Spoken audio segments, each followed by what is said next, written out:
Welcome back to the Note. Good morning, Britain, and good morning to the rest of Europe. And from now on, we're going to have to get used to treating those two as separate entities.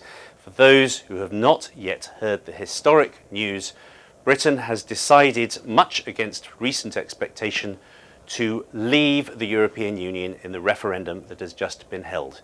The result has been the most extraordinary night of market activity that I've ever witnessed, and we are sure next to see a quite extraordinary and very bloody day of trading in world markets. To put this into perhaps the most important perspective, let's show you what has happened to sterling.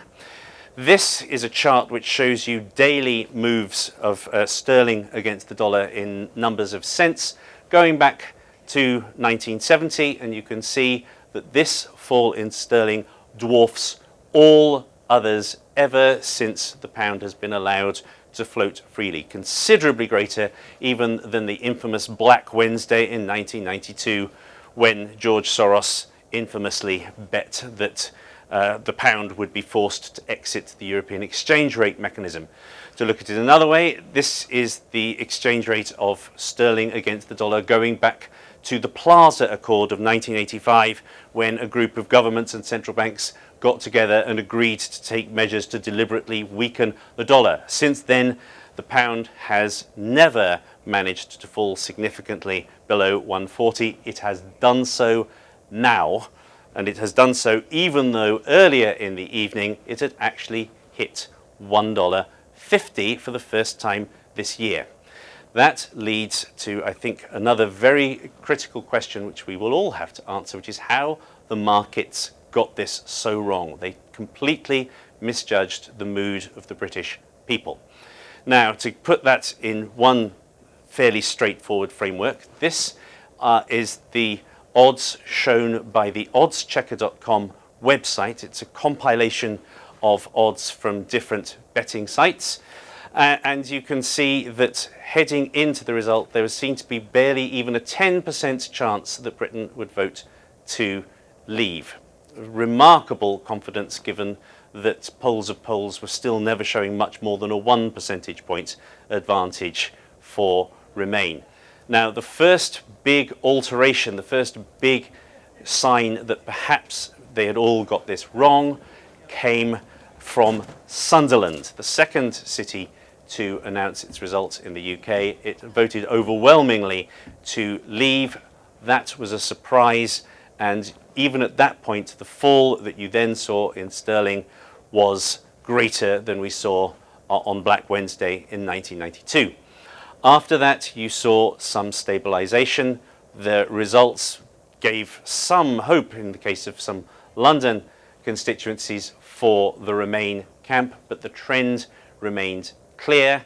And the final nail in the coffin, at which point news organisations were prepared to call the referendum for leave, came when Birmingham, Britain's second largest city, voted very much against expectation to leave. It had been expected to be a bastion for those who wanted to remain. As you can see, that led to the odds moving all the way up to virtual 100% that Britain would exit. One instant question is, how did the markets manage to be so wrong? It appears that many hedge funds, in particular many macro funds, have had a very bad year so far. They were very anxious to get ahead of events. Many of them had commissioned their own polls, commissioned their own exit polls, and perhaps very naively, very foolishly, placed a big bet that that Britain was going to remain. Effectively, sterling and various other measures were already priced for 100% certainty of Britain remaining before the polls closed. Now, that leads to a very great risk that we could see even more of a financial accident that we already knew we were likely to see as trading resumes in Britain and Europe in a few hours from when we're recording this. If we take a look at what's happened already in Japan, this is what happened to the Nikkei 225 in the last few hours. You can see as the results became clear, a very sharp fall in Japanese stocks, plainly, Japanese stocks are going to be far less affected by this than European or UK stocks. We can take it as a given that stock markets there are going to be under very intense pressure. Liquidity is going to be under very intense pressure. Many hedge funds obviously are sitting on severe losses. Perhaps the most significant, most important market to watch now is the US Treasury market. If we take a look at this chart, this is 10-year Treasury yields going back over the last 5 years. There was a low, a post-war low for 10-year Treasuries set back in 2012, which many people thought was going to hold. It still is holding. You can see that there has been a flood of haven demand, a move into Treasuries in the last few hours, but the yield is still holding above that low. It's very important that it continues to do so. If it doesn't, that would obviously be a sign of growing panic. It's also something that central banks are unlikely to tolerate, and that is perhaps the single most urgent question. We are used to asking questions about central banks. We're used to relying on central banks in markets.